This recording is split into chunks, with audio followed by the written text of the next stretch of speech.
seperti biasa penentu destinasi itu Atala. Jadi kalau aku sebenarnya pengen banget ke Amerika karena visaku udah dari 3 tahun yang lalu nggak kepake, kan tinggal 2 tahun lagi berarti. Jadi aku pingin banget, cuma karena Atala bilang, "Ma, ini lagi musim sakura nih, bunga sakura." Jadi, iya lucu juga ya, kita belum pernah nggak terlalu dingin tapi nggak terlalu panas. Jadi ya udah akhirnya kita insya Allah 12 April berangkat, aku, Feral, Atala, Fania, dan Mama gitu, berbarengan. Insya Allah sampai 20 April, berarti 7 malam ya. Heeh.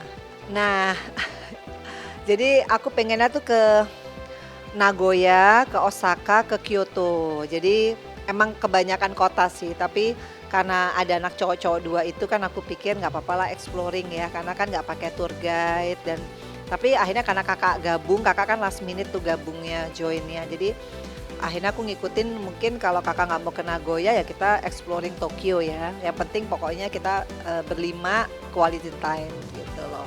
Iya, soalnya justru serunya tuh kalau kita berlima dengan tanpa tour guide, dengan bahasa Jepang kita yang nggak bisa gitu ya. Kita nanti cari gimana nanti JR ya, cari train gitu. Terus kita nanti exploring naik transportasi umum gitu ya dengan koper. Itu kayak seru banget sih gitu. Karena buat aku kalau Feral tuh kan mungkin kalau di sini kan nggak mungkin lah bisa kayak gitu yang dorong-dorong koper gitu. Aku pengen ngajakin dia kayak dulu waktu dia kecil. Dulu waktu dia kecil tuh aku sama papanya sama Feral Atala tuh kalau kita pergi berempat tuh yang modelnya exploring gitu ala backpacker gitu loh. Yang bener-bener kita mengandalkan soliditas keluarga gitu. Jadi kalau sekarang aku pikir Feral mungkin kan dia bisa aja liburan sendiri, tapi kalau sama aku pengennya kita yang back to childhood-nya dia, yang waktu dia kecil kemana-mana tuh, ya pokoknya yang penting bersama gitu. Mau itu nanti naik train, mau itu nanti jalan kaki, karena di Jepang kan paling seru jalan kaki ya, gitu. Jadi kita olahraga juga dan khususnya Fania nih yang paling exciting karena dia waktu terakhir ke Jepang umurnya 2 tahun kan. Jadi dia belum inget tuh, padahal udah pernah ke Universal Studio, pernah ke apa namanya Disneyland, tapi dia lupa. Nah sekarang dia dari kemarin ngitungin hari udah countdown, Mama tinggal 2 hari lagi nih gitu, dan dia udah packing. Aku yang malah belum packing gitu. Dia udah siap-siap banget. Ya yang pasti bersyukur ya kepada Allah, aku nggak nyangka Feral di usianya 27 tahun, aku aja waktu itu 37 tahun, jadi beda 10 tahun. Tapi memang dia rezekinya tuh bagus, karena kan juga dia kan perbuatannya baik ya, banyak sekali dia kalau menurut aku perubahan makin kesini makin mature, makin responsible terhadap dia kan punya banyak pegawai kan gitu. Jadi dengan dia lari ke politik, aku pesannya cuma satu, kakak mesti upgrading ya, khususnya education karena dia kan nanti katanya mau di komisi 1. Ya tadi komisi 6 ya, mau komisi berapa aja intinya kalau jadi anggota DPR RI karena TA tenaga ahli adalah sarjana strata 2 gitu, S2, dia harus bisa upgrading. Alhamdulillahnya dia mau ambil short course kan di London. Jadi kalau bahasa Inggris sih dia pasti bagus. Cuma kan namanya kita menjadi anggota DPR tuh kita akan mengeluarkan undang-undang. Dia harus ngerti tuh legislasi, dia harus paham lah gitu. Jadi harus upgrade. Kedua, dia nggak boleh nyambi. Dia benar-benar harus fokus sebagai wakil rakyat karena belum nanti katanya mau masuk BKSAP kan. BKSAP itu Badan Kerjasama Antar Parlemen. Jadi itu alat kelengkapan di DPR. Nah itu pasti parlemen to parlemen bilateral ya, atau mungkin nanti dia akan ke United Nation. Jadi aku bilang kamu harus fokus, nggak bisa kamu nanti nyambi jadi artis. Dan alhamdulillah dia komit ya. Dan yang terakhir aku pesan sama dia adalah dia harus firm. Jadi kalau punya TA atau siapapun itu dia harus bisa performa dia ya sebagai politisi itu bisa diakses sama masyarakat karena banyak sekali masyarakat yang nggak ngerti. Jadi anggota DPR itu bukan eksekutif. Jadi nanti di Komisi 6 banyak program pro rakyat. Nah nanti TA-nya bertugas untuk bisa menjemput bola. Jadi jangan sampai nanti kok nggak ada ininya kerjanya padahal sebenarnya kita tuh membuat legislasi, membuat anggaran dan melaksanakan fungsi pengawasan. Jadi itu harus punya TA yang solid sih menurut aku gitu. Kalau aku alhamdulillah nih kan periode keempat ya, di dapil yang sama Jawa Timur 6, Kediri, Tulung Agung, Blitar, tapi partainya berbeda. 5 tahun yang lalu aku nggak lolos, sekarang aku nggak lolos. 2 periode yang lalu lolos terus, artinya dua-dua ya. Jadi mungkin menurut aku mungkin Allah qadarullahnya pengen aku fokus sama Fania. Karena dari awal aku selalu bilang ya Allah kasih saya petunjuk dan hidayahmu yang terbaik buat saya. Kita nggak pernah tahu kan. Mungkin Allah pengen aku lebih fokus sama Fania sehingga nanti Fania tumbuh berkembangnya akan menjadi anak yang sukses, perempuan yang lebih hebat daripada aku. Tapi dia butuh aku nih saat ini karena kan sekarang udah kelas 3 nih, mau naik kelas 3. Kalau aku sibuk di DPR bisa bayangin nggak? Mungkin dia akan agak sedikit keteteran ya. Kalau dulu kan aku bisa bawa dia ke DPR ya, karena usianya kecil. Kalau sekarang kan lesnya aja tiap hari gitu. Jadi buat aku udah ada Feral, berarti ada regenerasi. Artinya aku bangga bahwa salah satu dari anakku bisa meneruskan karir politik ibunya. Sekali lagi aku cuma bilang, Feral di DPR RI kamu harus benar-benar firm ya. Firm itu punya karakter, jadi politisi yang nggak nanggung gitu.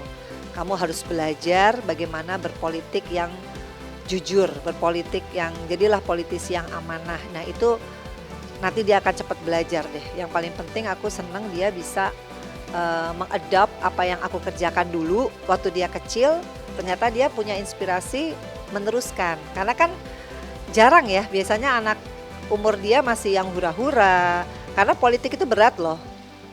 Tanggung jawabnya berat dan dia harus mengubah lifestyle kan. Aku bilang karena beda nih kamu jadi artis, mungkin kamu ada readers. Kalau sekarang kamu harus ngeblend, harus lebih membumi, harus lebih lifestyle-nya, mungkin harus lebih down to earth ya, mungkin dari pakaian yang branded dan lain sebagainya harus bisa kamu rubah gitu. Karena kalau sekarang masyarakat tuh jeli banget gitu, lebih suka orang yang down to earth. Nah itu saya rasa Feral akan cepat lah adjusting gitu. Ya alhamdulillah semua itu kan istilahnya Fania ini kayak magnet ya. Jadi Feral sama Atala itu kalau sama Fania tuh emang nggak usah aku ajarin, dia sudah by nature-nya begitu. Karena Fanianya juga sayang banget. Percaya nggak kalau di sekolah dia selalu bilang kakakku tuh yang artis itu loh. Padahal temennya nggak ada yang ngeh ya. Dia bilang kakakku yang artis, yang pertama tuh Feral, kamu lihat deh YouTube-nya gitu. Temennya lihat, oh banyak ya ininya subscriber. Atala juga artis loh yang kedua. Jadi dia proud of. Makanya aku bilang kalau kamu mau seperti kakak Feral, kakak Atala, kamu harus rajin belajar. Kamu nggak boleh jadi anak yang manja, kan dia dulu aku manjain, sekarang udah mulai aku rubah kan gitu. Jadi ya alhamdulillah ya mungkin karena aku juga sama Fania itu sayang banget, otomatis anak-anakku juga nggak perlu diajarin dari awal memang seperti itu gitu. Iya, ya Atala juga gitu sih.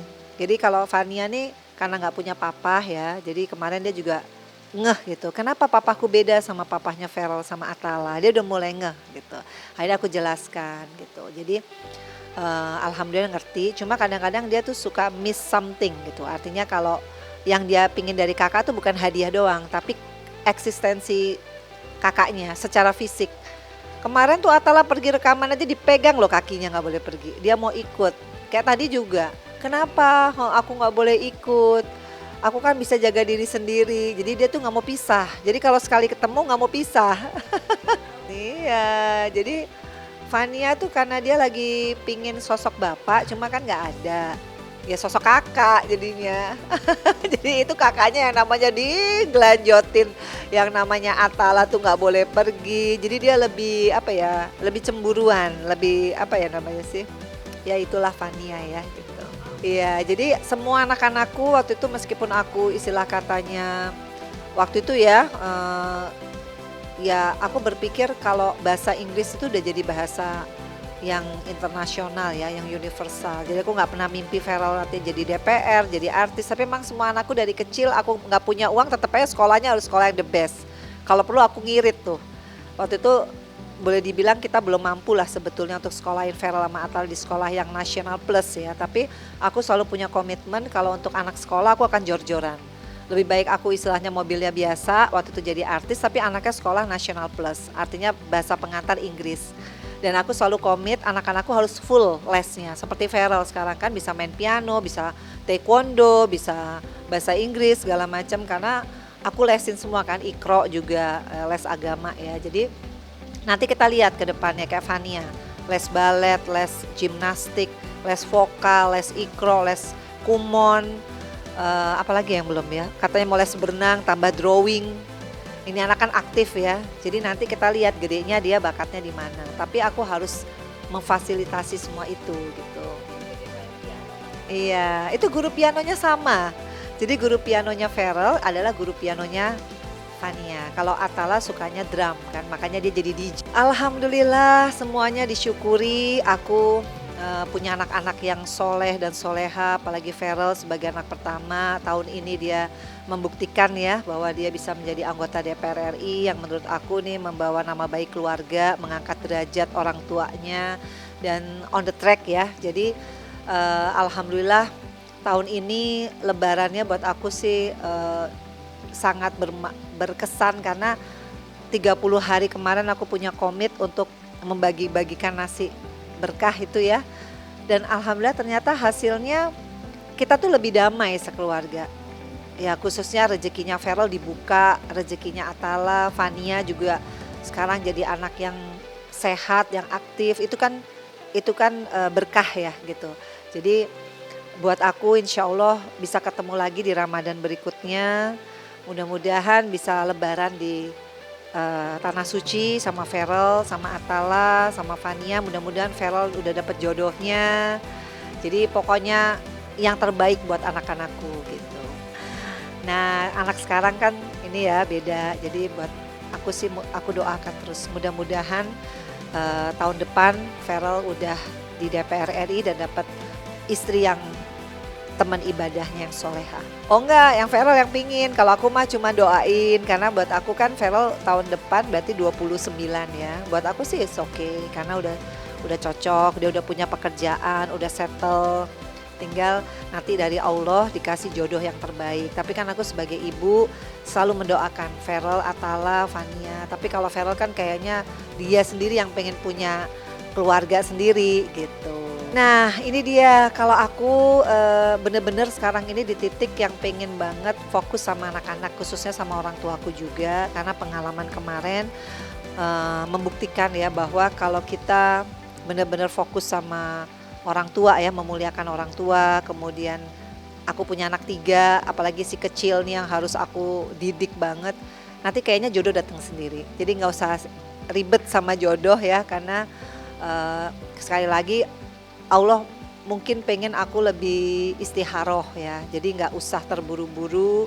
Dan sekarang kayaknya nggak boleh punya pikiran kalau nggak punya suami hidup nggak lengkap. Itu kebalik.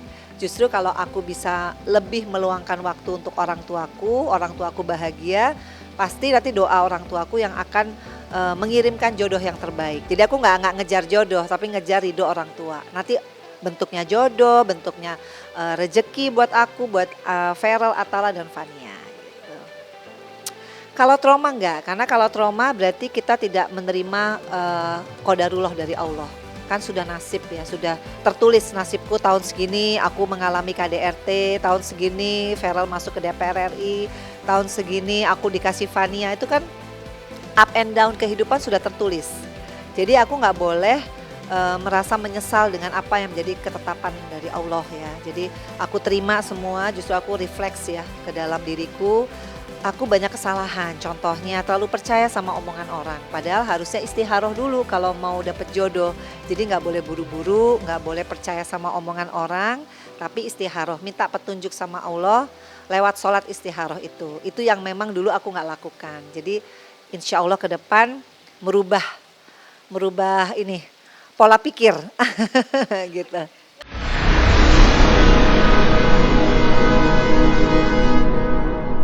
Jadi jangan lupa untuk subscribe Cumi Cumi.